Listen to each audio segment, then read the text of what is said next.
3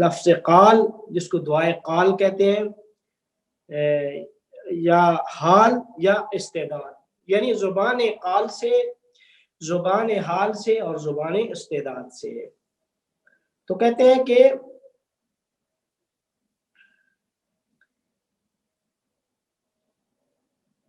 عموماً جو دعا مراد لی جاتی ہے وہ دعا قال والی الفاظ، جب ہم کہتے ہیں جی دعا ہاتھ بلند کرتے ہیں، کہتے ہیں پروردگار ہمیں فلاں چیز عطا کر، یہ ہمارے الفاظ ہیں۔ تو کہتے ہیں وہ دعا فقط الفاظ اور گفتار سے ادا نہیں ہوتی، بلکہ دعا کے لیے دو اور بھی حالات بیان کیے گئے ہیں۔ ایک حالت وہ لسان حال ہے، زبان حال، دوسری ہے زبان استعداد۔ کہتے ہیں کہ خداوند کریم کی تجلی کو دریافت کرنے کے لیے ان تین قسم کی درخواستوں میں سے ایک کا ہونا ضروری ہے، یعنی یا زبان حال سے کریں گے، یا زبان قال سے، یا زبان استعداد سے۔ تو کہتے ہیں کہ اگر زبان قال اور زبان حال انسان کی وہ اس کی استعداد کے مطابق ہو، زبان قال اور زبان حال اگر انسان کی زبان استعداد کے مطابق ہو تو ناممکن ہے کہ دعا مستجاب نہ ہو، ناممکن ہے کہ دعا مستجاب نہ ہو۔ تو کہتے ہیں اگر واقعاً کسی چیز میں کسی کے پاس کسی چیز کی استعداد تھی تو استعداد کا تقاضا یہ ہے کہ عالم بالا سے، چونکہ اللہ کی طرف سے اللہ بخیل نہیں ہے، اللہ فیاض، اللہ کا جواد، اللہ کا ایک اسم جواد ہے۔ جواد کا مطلب ہے کہ آپ پکاریں وہ آپ کو حتماً عطا کرنے والا ہے۔ تو کہتے ہیں جواد کی طرف سے بخل نہیں ہے۔ جب بخل نہیں ہے تو جب ایک چیز کے اندر استعداد ہے اور عالم بالا سے کوئی بخل و عجز بھی نہیں ہے تو اس کی دعا کیا ہے، فوراً، چونکہ دعا درجے کمال پہ ہوگی جب یعنی زبان استعداد والی، تو حتماً کیا ہے وہ مستجاب ہوگی۔ تو بس اصل یہ ہے، کہتے ہیں کہ اصل یہ ہے کہ آپ کی زبان قال و حال زبان استعداد کے ساتھ ہم آہنگ ہو جائے، تو تب زبان استعداد کے ساتھ ہم آہنگ ہو جائے تو تب آپ کی دعا ہر صورت میں مستجاب ہوگی۔ تو کہتے ہیں کہ اگر ہمارے ظاہر اور باطن یا استعداد اور ظرفیت جو اللہ کے علم میں ہے ان میں ہم خانی نہ ہو، مطابقت نہ ہو، تو کہتے ہیں کہ یہ ہم چاہتے ہوئے یا نہ چاہتے ہوئے منافقت کا شکار ہو جائیں گے، یہ نفاق ہے۔ ہمارا ظاہر باطن کے مطابق نہ ہو اور ہماری استعداد جو اللہ کے علم ہے، ہماری زبان گفتار اس استعداد کے مطابق نہ ہو تو یہ نفاق و منافقت ہے۔ تو دوسرے لفظ مطلب یہ ہوگا کہ پھر ہم اپنے آپ کے ساتھ در حال جنگ ہستی، یعنی ہم حالت جنگ میں ہیں، پھر اپنے آپ سے جنگ کر رہے ہیں، ہمارا ظاہر اور ہمارا باطن کیا ہے وہ مطابقت نہیں رکھ رہا۔ تو کہتے ہیں کہ اگر زبان استعداد سے دعا کریں گے تو خدا بند کریم بھی ہماری استعداد و ظرفیت کے مطابق ہماری ظرف کے اندر اس کی تجلی ہوگی، ہمارے ظرف کے اندر اتنی ہی تجلی ہوگی۔ جب تجلی ہوگی تو اس قسم کی دعا برداشت نہیں ہے دعا کی، یعنی حتماً قبول ہوگی۔ تو اس بارے میں قرآن کریم کی سورہ ابراہیم کی آیت ہے، وَآتَاكُم مِّن كُلِّ مَا سَأَلْتُمُوهُ، اللہ تم کو عطا کرتا ہے تم جس چیز کے بارے میں بھی تم اس سے سوال کرتے ہو مانگتے ہو. وَإِن تَعُدُّوا نِعْمَتَ اللَّهِ لَا تُحْصُوهَا، اگر تم اللہ کی نعمتوں کو شمار کرنا چاہو تو شمار نہیں کر سکتے. ان الانسان لظلوم کفار، انسان ستمگر بھی ہے اور ناشکرہ بھی ہے. تو کہتے ہیں کہ زبان استعداد تک پہنچنا، یہ ابن عربی کہتے ہیں کہ یہ مخفی ترین علم ہے. زبان استعداد، ہم کیسے جانیں کہ ہماری یہ زبان استعداد جو ہم زبان گفتار ہے اور اس کے مطابق ہے نہیں ہے، کیسے جانے کہ یہ ہماری زبان استعداد ہے؟ کہتے ہیں زبان استعداد تک پہنچنا اور رسائی حاصل کرنا یہ مخفی ترین چیز ہے کہ جس تک پہنچنا بہت ہی مشکل کام ہے. زبان استعداد تھا.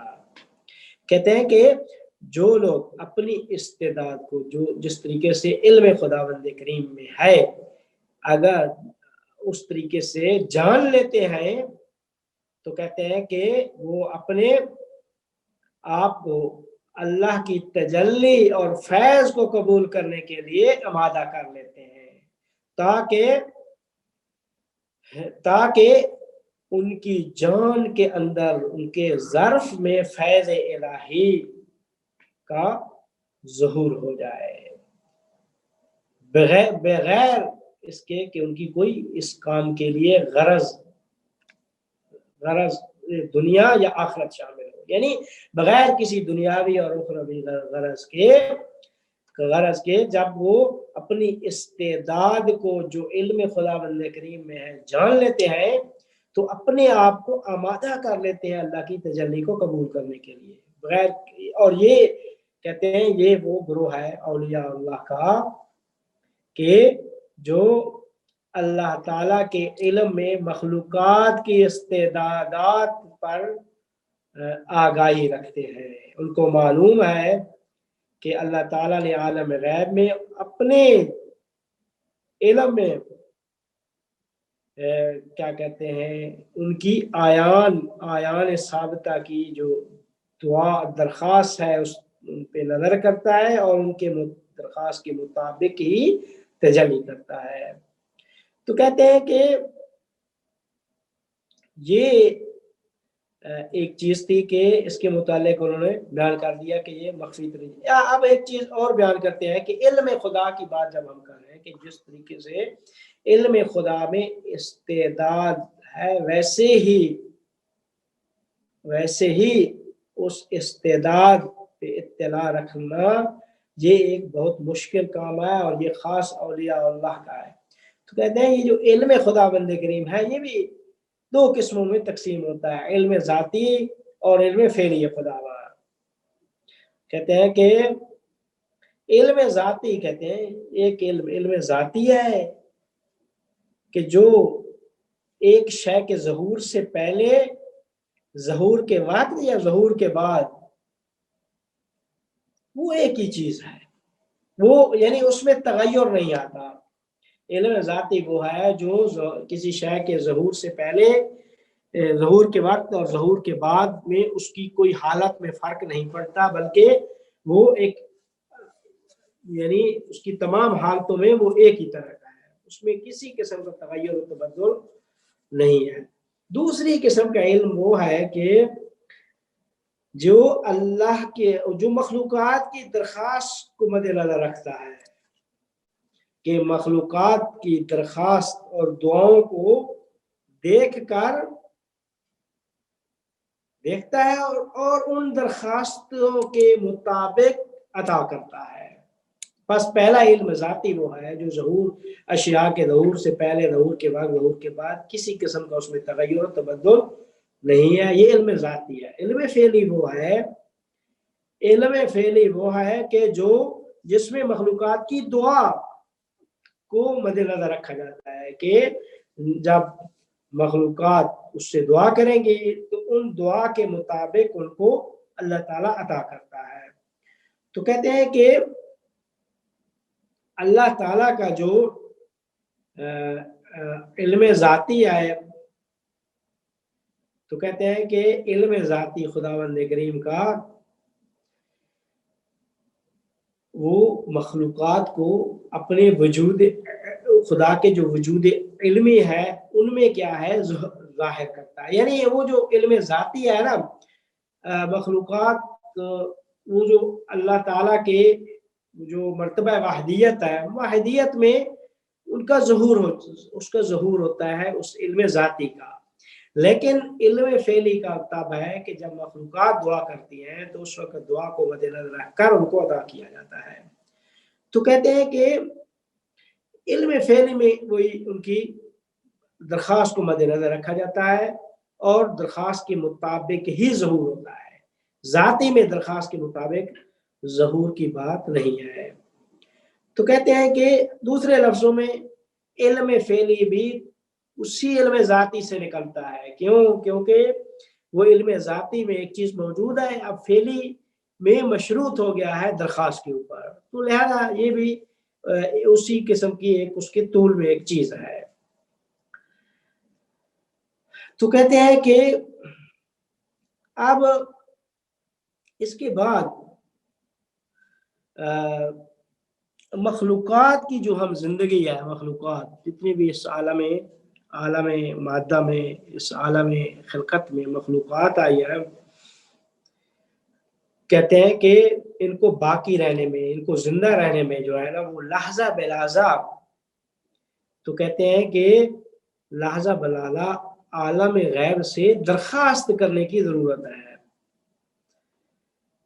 تو کہتے ہیں کہ لحظہ بے لحظہ درخواست اور یہ درخواست کے مطابق ہی اس عالم میں ظہور ہوتا ہے چاہے وہ درخواست استعداد سے ہو یا زبان حال سے ہو یا زبان مقال سے ہو. تو کہتے ہیں کہ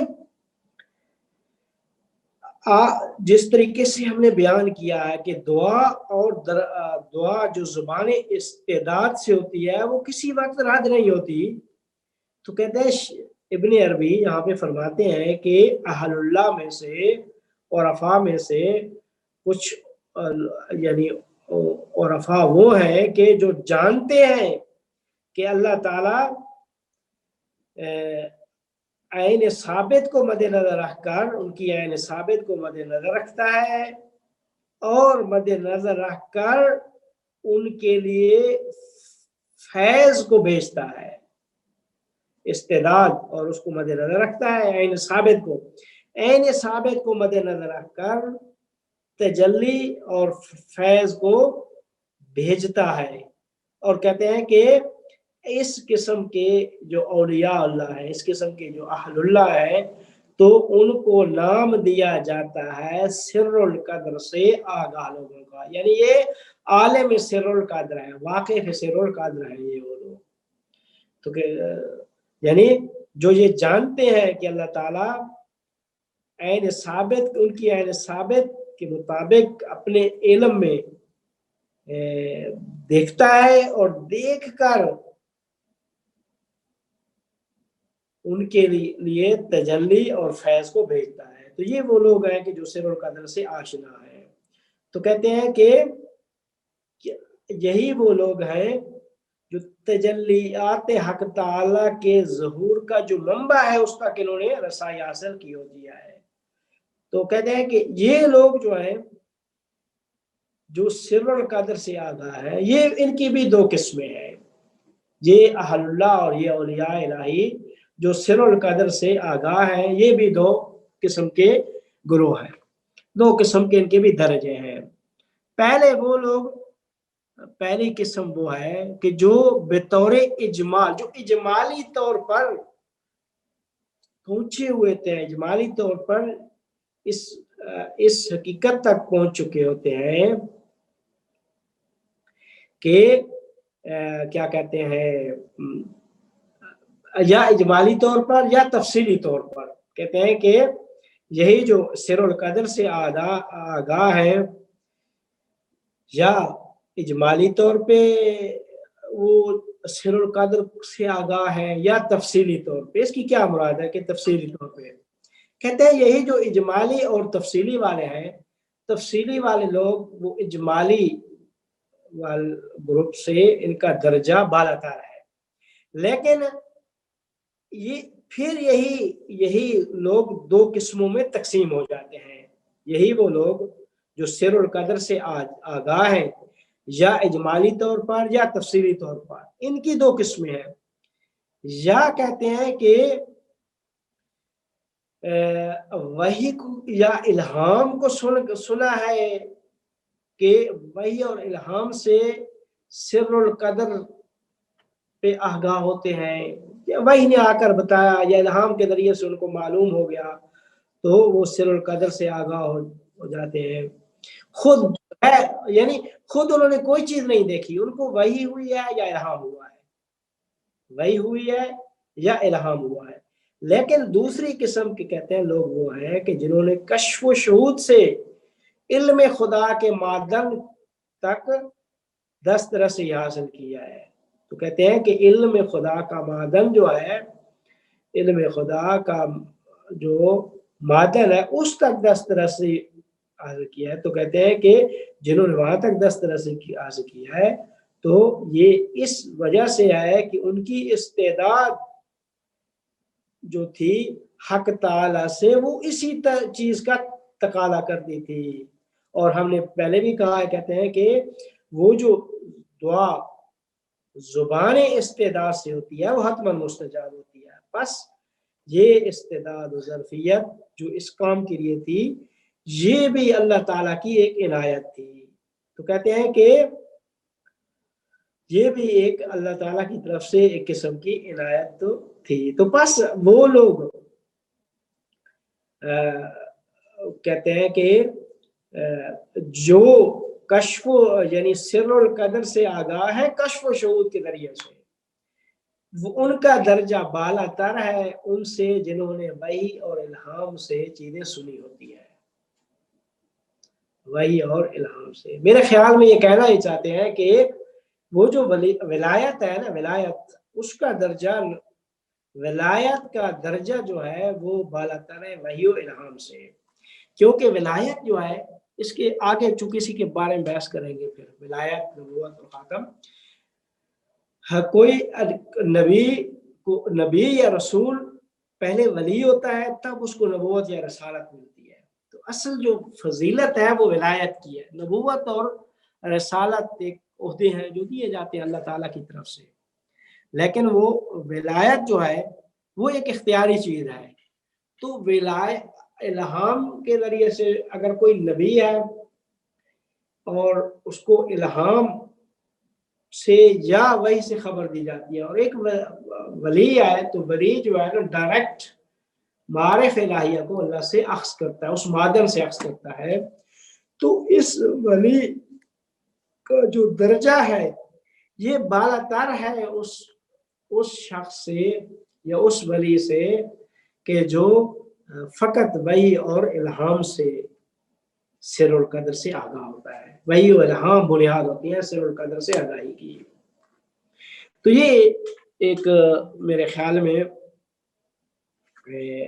یہاں تک تفصیل تھی. آگے پھر وہ کہتے ہیں کہ پھر پچھلی بحث کی طرف پلٹ آتے ہیں، عطایا الہی اور مواہب الہی، اللہ ہبت اللہ کی پھر بحث کہ اللہ کی عطا اور اللہ کی اس کی بحث. انشاءاللہ آگے بڑی دلچسپ ایک بحث ہے، پھر ولایت و نبوت کی بحث لے کر آتے ہیں.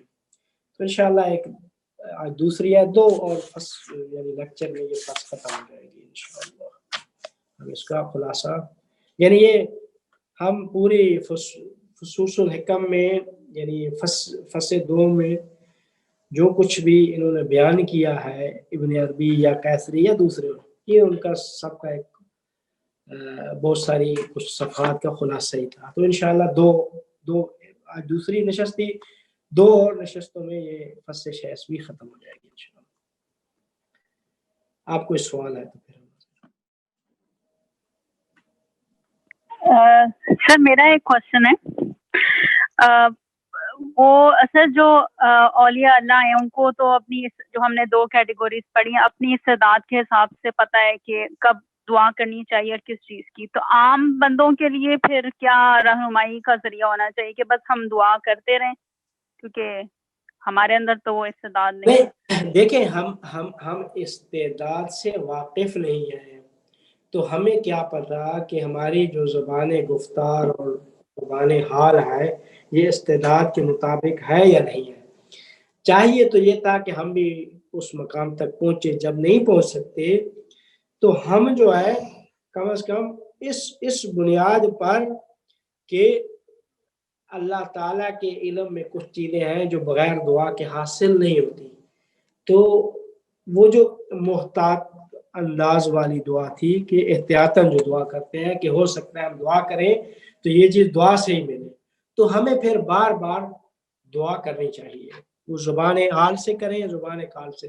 زبان استعداد سے چونکہ واقفیت نہیں ہے تو لہذا بسا اوقات آپ کی زبان قال اور زبان حال مطابقت جب رکھے گی تو اس وقت آپ کی دعا بھی فوراً مستجاب ہو جائے گی. سر، اور استعداد کو اگر آسان لفظوں میں کسی کو سمجھانا ہو تو کیا ہم کیسے؟ کئی دفعہ ہم میں سے کئیوں کی دعا بھی پوری ہو جاتی ہے تو وہ شاید استعداد ہماری مل جاتی ہے. دیکھیں وہ جو ہو جاتی ہے نا، دیکھیں اصل میں ہوتا یہ ہے کہ بس اوقات جلدی ہو جاتی ہے تو فوراً آپ کی وہ جو دعا زبان حال یا زبان قال والی ہے وہ استعداد کے مطابق ہو جاتی ہے. آپ کو نہیں معلوم کہ یہ میری استعداد تھی، لیکن جب ہوتی ہے تو اس کا مطلب یہ ہے کہ زبان استعداد کا تقاضا یہی تھا، چونکہ زبان استعداد والی کسی صورت میں رد نہیں ہو سکتی، وہ ہر صورت میں مستجاب ہے. ٹھیک. السلام علیکم حامد صاحب، اگر آپ تھوڑا سا استعداد کو مجھے سمجھا دیں، مطلب مجھے تھوڑی سی دقت ہو رہی ہے. استعداد یعنی جو کچھ دیکھیں آپ کی عین ثابت جو کچھ آپ کی ہیں، آپ کی حقیقت جو ہے نا وہ ساری کی ساری جو کچھ وہ پہلے سے علم خدا میں معین ہو چکی ہے جو کچھ، تو وہ اب ہو سکتا ہے کہ وہ اب تقاضا کر رہی ہو کہ آپ دعا کریں گے تو فلاں چیز آپ کو تب ملے گی. بس اوقات یہ ہوتا ہے کہ وہ کیا کہتے ہیں، چونکہ اس استعداد میں یہ ہے کہ یہ چیز آپ کو فلاں وقت میں ملے گی اور آپ دعا کرتے رہتے ہیں، لیکن وقت جب آتا ہے تو آپ کی دعا قبول ہو جاتی ہے. کیونکہ آپ کی اس زبان استعداد جو تھی وہ اس زمانے کے ساتھ مشروط تھی. استعداد میں لکھا تھا کہ یہ فلاں وقت پہ آپ کو یہ چیز ملے گی. استعداد یعنی جو کچھ علم خدا میں سب جو کچھ آپ ہیں نا، آپ کا علم خدا میں ہونا اول سے آخر تک آپ کی حقیقت. جی شکریہ، تھینک یو. جی السلام علیکم. آگے وعلیکم اچھا، اگر السلام. اس میں ایک سوال جو میرے ذہن میں آ رہا ہے وہ یہ کہ فرض کر لیں کہ آپ نے کسی وقت دعا مانگی اور سپوز کہ اس وقت وہ وقت دعا کے قبول ہونے کا وقت یا دعا کے قبول ہونے کی گھڑی نہیں ہے. اب جب ہم نے ایک مرتبہ دعا مانگ لی یا ہمارے منہ سے کچھ کلمات ہم نے نکال لیے، تو کیا پھر لازمی بات ہے کہ جب اس دعا کے قبول ہونے کا وقت آئے گا تو وہ ہو جائے گی، یا کہ پھر یہ کہ جب وہ وقت آئے گا تو اس وقت دعا کا دوبارہ مانگنا ضروری ہے؟ نہیں، دوبارہ مانگنا ضروری نہیں ہے. دیکھیں وہ تو زبان قال بن جائے گی نا. اس زبان استعداد اصل چیز ہے، زبان استعداد. ٹھیک ہے، مطلب کہ جب آپ نے ایک مرتبہ دعا مانگ لی تو وہ اب مطلب سٹورڈ ہے، جب اس کا وقت آئے گا تو وہ لازماً پھر پوری ہونی ہے اگر استعداد کے اندر ہے. جی. اور جو جلدی قبول ہو جاتی ہیں تو اس کا مطلب ہوتا ہے کہ وہ زبان حال والی استعداد کے مطابق ہو گئی ہے تو دعا قبول ہو جاتی ہے فوراً. ٹھیک. جی مجھے بس پوچھنا تھا کہ یہ استعداد کیا معین ہے یا اس کو بڑھایا بھی جا سکتا ہے جانے بغیر؟ نہیں، بڑھایا بھی معین ہے. جی درست. جی یہ معین ہے استعداد. یہ وہی استعداد یعنی عین ثابت جس کو ابن عربی نے نام دیا آیان ثابتہ کا. وہاں پہ یہی بات کی ہے نا کہ اہل اللہ اور رفا وہی بڑے درجے والے ہیں کہ جو آیان اپنی عین ثابت اور دوسروں کی آیان ثابتہ پہ